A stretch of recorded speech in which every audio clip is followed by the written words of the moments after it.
नमस्कार. योगभास्कर ॲस्ट्रो या ज्योतिष विषयक चॅनलमध्ये आपले सर्वांचे स्वागत आहे. आपण पाहत आहोत सूर्य राशी परिवर्तन आणि त्याचा प्रत्येक राशीवर पडणारा प्रभाव याचा दुसरा भाग. यापूर्वीच्या भागात आपण मेष ते कन्या राशीच्या जातकांवर सूर्य संक्रमणाचा कोणता प्रभाव पडत आहे याची चर्चा केली. आज आपण तूळ, वृश्चिक, धनु, मकर, कुंभ आणि मीन या राशीवर सूर्याचे राशी परिवर्तनाचे कोणते प्रभाव पडणार आहेत याची चर्चा करणार आहोत. दिनांक 16 जुलै 2024 रोजी सूर्य आपली सध्याची मिथुन राशी सोडून चंद्राच्या जलतत्वीय राशीत अर्थात कर्क राशीत प्रवेश करत आहे आणि येथे त्याचे वास्तव्य 16 ऑगस्ट 2024 पर्यंत असणार आहे. सूर्य हा आत्माकारक ग्रह आहे. तो मानसन्मानाचा कारक आहे. सूर्य अनुकूल असल्यास समाजात मानसन्मान, पदप्रतिष्ठा, उत्तम आरोग्य यांची प्राप्ती होते आणि हाच सूर्य जर प्रतिकूल असेल तर या कार्यामध्ये बाधा उत्पन्न होते. मेदिनीय ज्योतिषामध्ये सूर्याच्या कर्क संक्रमणाला विशेष महत्त्व आहे, कारण सूर्यामुळेच या सृष्टीमध्ये ऋतूमध्ये बदल घडत असतात. आणि असा हा सूर्य आज तूळ, वृश्चिक, धनु, मकर, कुंभ आणि मीन या राशींसाठी कोणते राशी परिवर्तन घेऊन येत आहे याची चर्चा करणार आहोत. हे राशीफल तुमच्या चंद्र राशीवर आधारित आहे.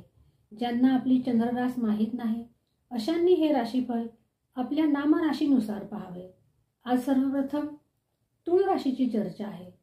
तूळ राशीसाठी सूर्य हा लाभेश असून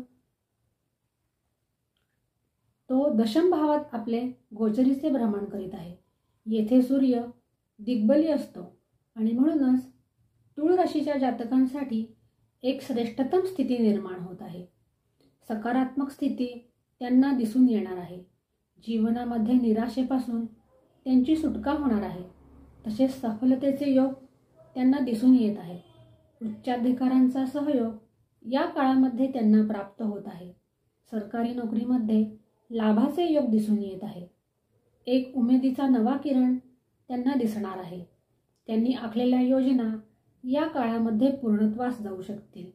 प्रगतीचे नवे संकेत हा सूर्य देत आहे. एकंदरीत विचार करता चहूबाजूनी सफलता मिळणार आहे. कोर्ट कचेरीच्या कामात असाल तर त्यातून त्यांना मुक्ती मिळणार आहे. हा योग कामधेनू योग त्यांच्यासाठी बनत आहे. एकंदरीत विचार करता तूळ राशीच्या जातकांसाठी एक श्रेष्ठतम स्थिती या काळामध्ये निर्माण होताना दिसून येत आहे. वृश्चिक राशीच्या जातकांसाठी सूर्य हा दशमेश असून तो भाग्यभावात आपले गोचरीचे भ्रमण करीत आहे.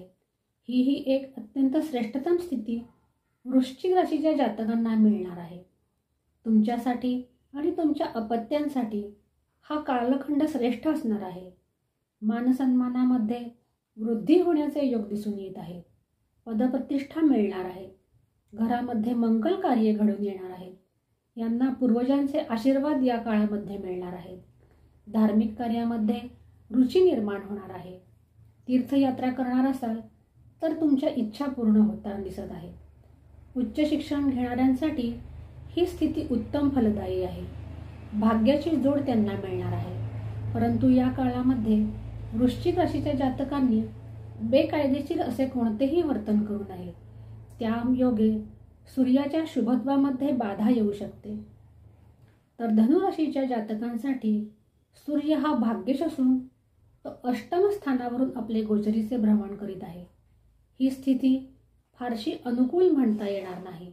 या काळात त्यांना भाग्याची जोड मिळणार नाही. पित्याशी मतभेद होण्याचे संकेत या काळामध्ये मिळत आहेत. परिवारात देखील कलहाची शक्यता निर्माण होत आहे. यांनी आपले आचरण या काळामध्ये शुद्ध ठेवावे. त्यांचे स्वास्थ्य देखील कमजोर असणार आहे. धनाचा त्यांनी सदुपयोग करावा आणि व्यसनाधीनतेपासून दूर राहावे. वाहन देखील त्यांनी जपून चालवावे. तसेच सूर्याचे हे अशुभत्व कमी होण्यासाठी गुळाचे दान करावे. गायीची सेवा करावी. या काळामध्ये जर शस्त्रक्रिया होणार असतील तर त्या जपून कराव्यात किंवा पुढे ढकलाव्यात. धनुराशीने या काळामध्ये स्वतःच्या स्वास्थ्याची विशेष काळजी घ्यावी. तर मकर राशीच्या जातकांसाठी सूर्य हा अष्टमेश असून गोचरीने तो आपले सप्तम स्थानावरून भ्रमण करीत आहे. ही स्थिती देखील फारशी चांगली म्हणता येणार नाही. दाम्पत्य जीवनामध्ये तणावाची स्थिती निर्माण होणार आहे. भागीदारीत व्यवसाय करणाऱ्यांसाठी सुद्धा ही स्थिती अनुकूल म्हणता येणार नाही. वैमनस्य दिसून येत आहे. छोट्या छोट्या गोष्टीमध्ये क्रोधाची शक्यता दिसून येते. व्यापाऱ्यांनी भागीदारीत समजूतदारपणाची भूमिका या काळात घ्यावी. कार्यक्षेत्रामध्ये त्रास होण्याची शक्यता आहे. तसेच स्वास्थ्याची देखील चिंता त्यांना सतावणार आहे. त्यांनी यापासून दूर राहण्यासाठी गायीची नित्यसेवा करावी. तसेच सूर्याची आराधना करावी. जोडीदारासंबंधी काही स्वास्थ्याची चिंता उद्भवू शकते. त्यासाठी त्यांनी जोडीदाराच्या स्वास्थ्याची विशेष काळजी घ्यावी. तर कुंभ राशीच्या जातकांसाठी सूर्य हा ग्रह सप्तमेश असून तो षष्ठ भावावरून आपले गोचरीचे भ्रमण करीत आहे. ही स्थिती कुंभ राशीच्या जातकांसाठी अद्भुत स्थिती आहे. कारण शत्रूवर या काळामध्ये तुम्हाला विजय मिळवता येणार आहे. जीवनामध्ये सफलता मिळणार आहे. आरोग्यात देखील सुधारणा होण्याचे योग दिसून येत आहे.